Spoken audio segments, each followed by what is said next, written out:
Hey guys, it's Miss Martin. Hope you all have had a good weekend and welcome back. What I've decided to do with you all is to continue working with some short stories, and that will be the unit that we'll probably finish out the year with. So previously, you guys were working on The Mask of the Red Death by Edgar Allan Poe, and we're going to continue with the theme of sort of face covering and look at The Minister's Black Veil by Nathaniel Hawthorne, one of my favorite authors. I'm sure you guys have probably heard me talk about him before. But what I would like you guys to do, I'm going to make a space for you all in Moodle to take some notes on the lecture that I'm about to give, and just to show me some evidence that you watched this and that you utilized it before participating in the learning that I've given you.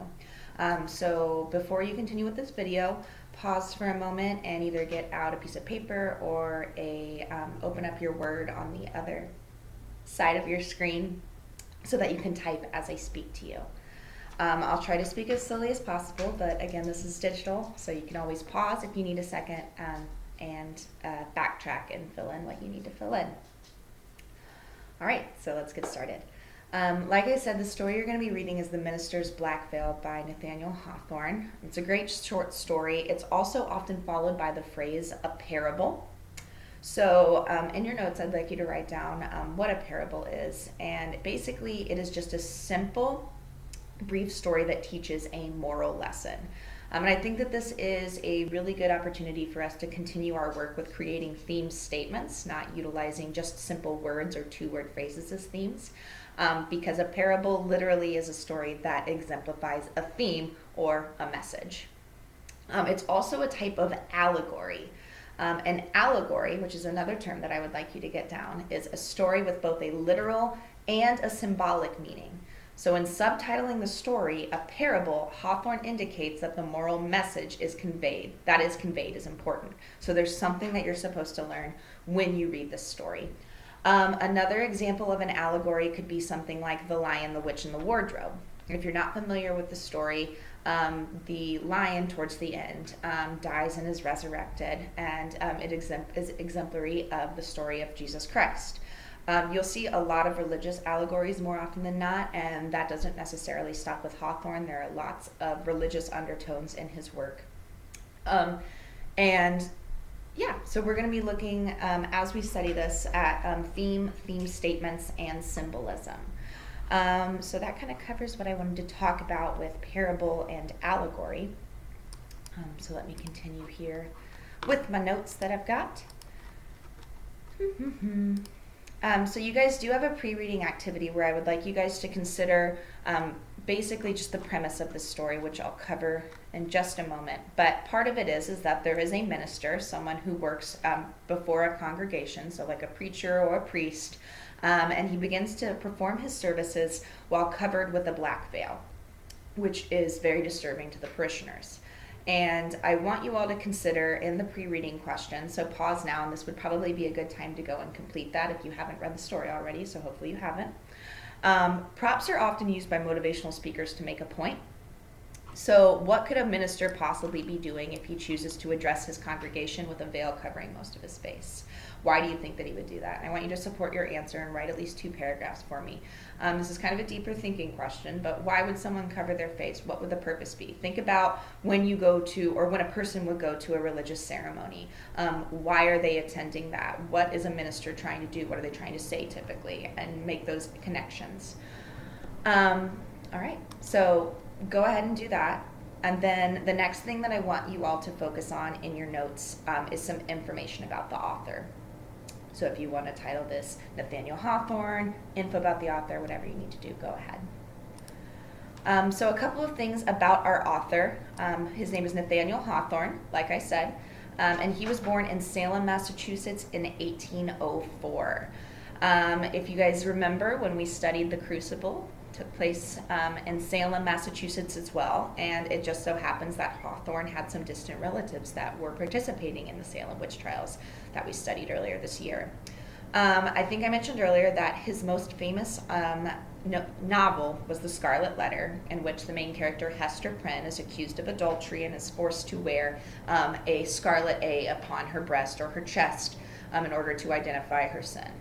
As we probably talked about previously with the Salem witch trials, the Puritans were a very conservative group of people who believed that that you were in predestination, So basically, when you're born, you're either going to heaven or hell, and there's no other way around it. And so they tried to do whatever they could to appear as one of those people who was going to heaven.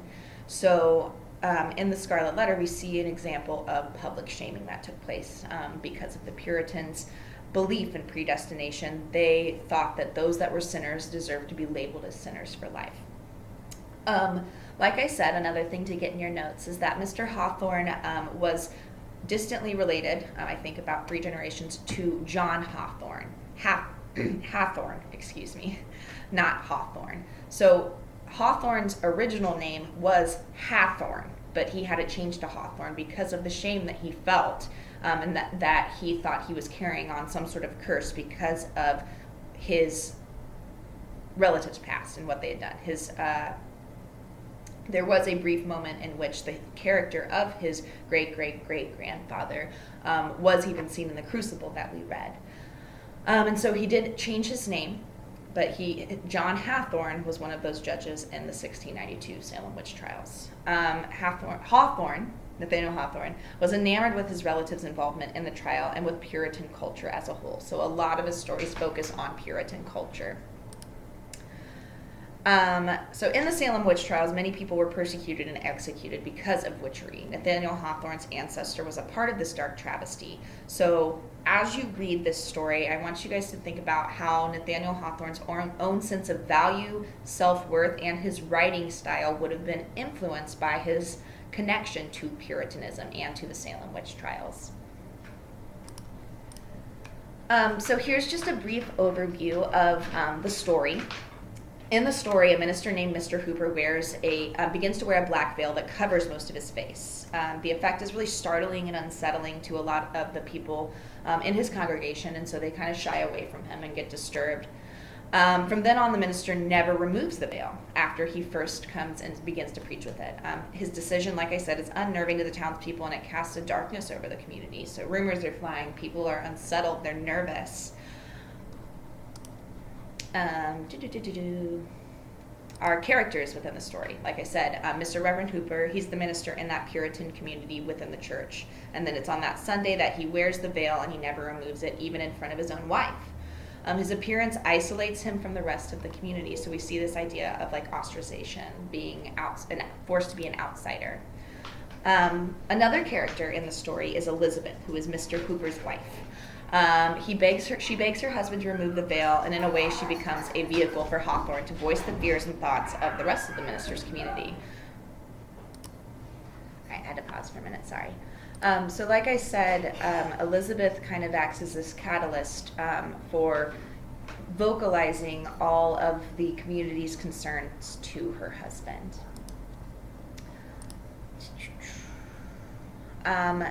So you guys are going to have a couple of questions that I'm going to post for you about setting, point of view, and tone. So for your setting, I want you guys to make sure that you get down that the action takes place in small Puritan town in colonial New England.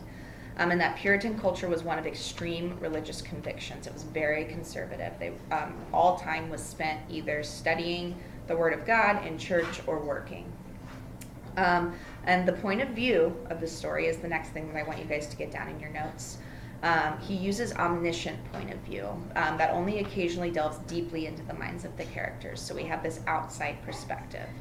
And then I want you to also write down the tone that Hawthorne uses.